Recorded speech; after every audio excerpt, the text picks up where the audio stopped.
Big update, তোমাদের জন্য বড় খুশির খবর। পশ্চিমবঙ্গে আইসিডিএস অঙ্গনারী 2024-এ 13,000 ভ্যাকান্সি সুপারভাইজার বিভিন্ন পদে কিন্তু তোমাদের নিয়োগ হতে চলেছে আর কিছুদিনের মধ্যে, অর্থাৎ তোমাদের প্রতীক্ষার অবসান কিন্তু অবশেষে শেষ হতে চলেছে। কবে নিয়োগ হতে চলেছে সেহেতু আমি এই ভিডিওতে পুরো বিস্তারিত তথ্য আলোচনা করে দিয়েছি, কাজেই ভিডিও স্কিপ করো না, তোমাদের জন্য গুরুত্বপূর্ণ ভিডিও হতে চলেছে।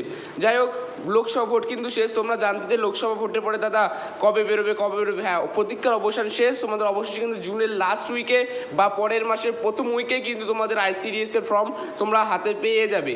যাই হোক, কি এই নিয়ে বিস্তারিত তথ্য, কি লাগবে, কি যোগ্যতা, সব আমি ভিডিওতে আলোচনা করেছি, একটু দেখে নাও। ডব্লিউবি আইসিডিএস সুপারভাইজার রিকোয়ারমেন্ট 2024-এ পশ্চিমবঙ্গের সকল চাকরি প্রার্থীদের জন্য রয়েছে খুশির খবর। পশ্চিমবঙ্গের বিভিন্ন ব্লকে ও গ্রামে অঞ্চলে অঙ্গনারী কেন্দ্রগুলিতে সুপারভাইজার পদে কর্মী নিয়োগের প্রক্রিয়া মোটামুটি কিছু দিনের মধ্যে চালু হতে চলেছে। বুঝতেই পারছো, যারা চ্যানেল নতুন আছে চ্যানেল থেকে সাবস্ক্রাইব করে পাশ থেকে আমি যখন নোটিফিকেশন বেরোবে বা আইসিডিএস সংক্রান্ত বিভিন্ন এক্সামের আমি সব দিয়ে দেবো। তোমরা চ্যানেলটিকে অবশ্যই সাবস্ক্রাইব করে তোমরা পাশে থেকো। যাই হোক, তোমরা বুঝতে পারছো আইসিডিএস এমন একটা পদ বা চাকরি, তোমাদের কিন্তু মোটামুটি একটা 10-12 টাকার কিন্তু একটা মাইনে তোমরা ভালো মানের একটা কাজ পেতে চলেছো। যাই হোক, বুঝতেই পারছো এখানে কি বলেছে, পশ্চিমবঙ্গের সকল চাকরি প্রার্থীদের জন্য হচ্ছে খুশির খবর। কিছুদিনের মধ্যে কিন্তু বিভিন্ন বা 23টি জেলাতে কিন্তু আবেদন শুরু হয়ে যাবে।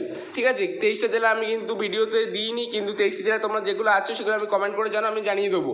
ডব্লিউবি আইসিডিএস সুপারভাইজার রিকোয়ারমেন্ট 2024-এ পশ্চিমবঙ্গের সকল চাকরি প্রার্থীদের জন্য হচ্ছে খুশির খবর। পশ্চিমবঙ্গে বিভিন্ন ব্লকে গ্রাম অঞ্চলে অঙ্গনওয়াড়ি কেন্দ্রগুলোতে সুপারভাইজার পদে কর্মী নিয়োগের প্রক্রিয়া শুরু করতে চলেছে।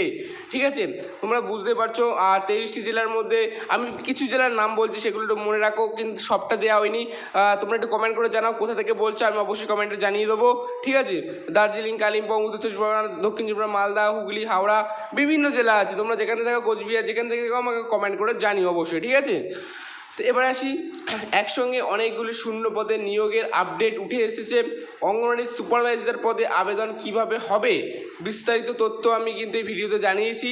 যাই হোক, তোমাদের যোগ্যতা কী লাগবে, কোয়ালিফিকেশান কী লাগছে, অর্থাৎ যোগ্যতা, কোয়ালিফিকেশান, এজ, ও এসসি এসটি ওবিসিদের জন্য কত রকম বা কী রকম বয়সসীমা ছাড় থাকছে, সেই সমস্ত বিষয় বা তোমাদের আবেদনের পর কি ফটোকপি, কি যাবতীয় ডকুমেন্টস লাগছে, আমি সেই সমস্ত ভিডিওতে আমি আলোচনা করে দিয়েছি। যাই হোক, তোমরা মন দিয়ে ভিডিওটা স্কিপ করো না, মন দিয়ে দেখতে থাকো। ইতিমধ্যে দেশজুড়ে লোকসভা নির্বাচন চলছে বা শেষ হয়ে গেছে, এখন শেষ হয়ে গেছে। এটা আগের আপডেট। 5টি দফায় ভোট শেষ হয়ে গেছে। আগামী 4ই জুন লোকসভা নির্বাচনের ফল প্রকাশ হয়ে গেছে। লোকসভা নির্বাচনের ফলাফল প্রকাশের পরই রাজ্যে গ্রাম অঞ্চলে কেন্দ্রগুলিতে নিয়োগ শুরু করবে ইতিমধ্যে আপডেট। যাই হোক, তোমরা কিন্তু নিশ্চিন্তে থাকতে পারো, জুনের লাস্টে বা ওই মাসের প্রথমের দিকে কিন্তু তোমাদের হাতে নোটিশ পেয়ে যাবে। আমি জানিয়ে দেবো, অঙ্গনওয়াড়ি সুপারভাইজার পদে 13,225 জন কর্মীকে 23টি জেলায় নিয়োগ করা হবে। ঠিক আছে, বুঝতেই পারছো বিরাট বড় নিয়োগ চলছে। 23টি জেলাতে 13,225। রাজ্যের প্রতিটি জেলাতে আইসিডিএস সুপারভাইজার পদের সরকারি অনুযায়ী কিন্তু এই নিয়োগ বা বিজ্ঞপ্তি বা গভর্নমেন্টের অনুযায়ী কিন্তু বেরোতে চলেছে কিছুদিনের মধ্যে। যাই হোক, তোমরা এই নিয়ে কোনো দুশ্চিন্তা করার বিষয় নেই যে তোমরা ভাবছো যে কবে বেরোবে দাদা, কবে বেরোবে। তোমরা কমেন্ট করবে অবশ্যই। তোমরা যদি কোন জেলা থেকে আছো অবশ্যই আমাকে কমেন্ট করে জানিও। তোমরা যদি দাদা এই জেলাতে, আমরা এই জেলায় রয়েছি, যে কবে বেরোবে, আমি নিশ্চয়ই কমেন্টে তোমাদেরকে রিপ্লাই দেওয়ার চেষ্টা করবো। যাই হোক, তোমরা কমেন্ট করতে একদমই ভুলো না। ঠিক আছে, কমেন্ট করে, লাইক করে, সাবস্ক্রাইব করে দিও প্লিজ করে। ভিডিওটাকে প্রচুর শেয়ার করো। এছাড়াও এখানে কি বলছে দেখো আবার, এছাড়াও এখানে আবেদন করার জন্য চাকরি প্রার্থীদের শিক্ষাগত যোগ্যতা, বয়স, বেতন, আবেদন পদ্ধতি, নিয়োগ প্রক্রিয়া সব বিস্তারিত তথ্য আমি এই ভিডিওতে আলোচনা করেছি। তাহলে কি বলছে, আমি কিন্তু এই ভিডিওতে টোটালি আলোচনা করছি। শিক্ষাগত যোগ্যতা কী লাগবে, বয়স, বেতন, আবেদন পদ্ধতি কী লাগবে, সব ভিডিওতে বিস্তারিত বা ডকুমেন্টস কী লাগবে সব আলোচনা করা রয়েছে।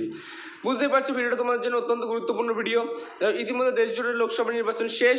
4ই জুন লোকসভা নির্বাচনের ফলাফল কিন্তু তোমাদের বেরিয়ে গেছে, হাতে তোমরা পেয়ে গেছো। লোকসভা নির্বাচনের ফলাফল প্রকাশের পরে কিন্তু আইসিডিএস সুপারভাইজার রিক্রুটমেন্ট কিন্তু চালু হবে বলে দিয়েছিল, এমনকি একটা ঘোষণা হয়েছিল। বিভিন্ন পত্রিকা, আনন্দবাজার পত্রিকাগুলিতেও কিন্তু দেওয়া হয়েছিল। অঙ্গনওয়াড়ি সুপারভাইজার পদে আবেদন করার জন্য চাকরি প্রার্থীদের বয়স, এজ লিমিট, এজ কত লাগছে, 18 থেকে 42 বছরের মধ্যে থাকতে হবে। এছাড়া সরকারি নিয়ম অনুযায়ী সংরক্ষিত শ্রেণীর প্রার্থীদের এসসি এসটি ওবিসিদের বয়সের জন্য ছাড় থাকবে। 18 থেকে 42 বা এসসি এসটির জন্য 45ও দিতে পারে। তাহলে শিক্ষাগত যোগ্যতা কী লাগছে, আগ্রহী চাকরি প্রার্থীদের এখানে ন্যূনতম উচ্চ মাধ্যমিক পাস যোগ্যতা থাকলে অঙ্গনওয়াড়ি সুপারভাইজার পদে আবেদন নথিভুক্ত করতে পারবে। সুপারভাইজার পুরুষ মহিলা প্রার্থীরা উভয় আবেদন নথিভুক্ত করেন। নিয়োগ করাবে পাবলিক সার্ভিস সিভি কমিশনের ওয়েবসাইটে। ঠিক আছে, ঠিক আছে। আবেদনের বিজ্ঞপ্তি এখনও প্রকাশিত হয়নি। লোকসভা নির্বাচনের ফলাফল ঘোষণা হওয়ার পরেই রাজ্যের প্রতিটি জেলায় সুপারভাইজার পদে নিয়োগের বিজ্ঞপ্তি পাঠানো হবে এবং এর আগে বিজ্ঞপ্তি প্রকাশিত হয়েছিল, কিন্তু সেইভাবে এর পরেও কিন্তু বলেছিল যে বিজ্ঞপ্তি প্রকাশিত হবে 13,225টি। ঠিক আছে, জুনের কিন্তু লাস্ট উইকে বা পরের মাসের প্রথম উইকে কিন্তু তোমরা নোটিশ পেয়ে যাবে। শিক্ষাগত যোগ্যতা, আবেদন করে শিক্ষাগত যোগ্যতা ন্যূনতম উচ্চ মাধ্যমিক পাস থাকতে হবে, অর্থাৎ যে সকল প্রার্থীরা উচ্চ মাধ্যমিক পাস সমতুল্য পরীক্ষা উত্তীর্ণ হচ্ছে সেই সমস্ত প্রার্থী কিন্তু আবেদন করতে পারছো।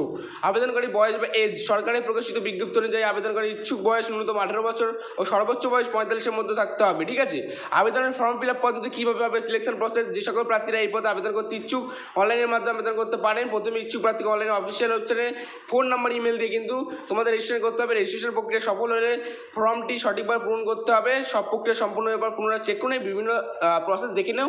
যাই হোক, 90 নম্বরের পরীক্ষা, 10 নম্বরের লিখিত মৌখিক পরীক্ষা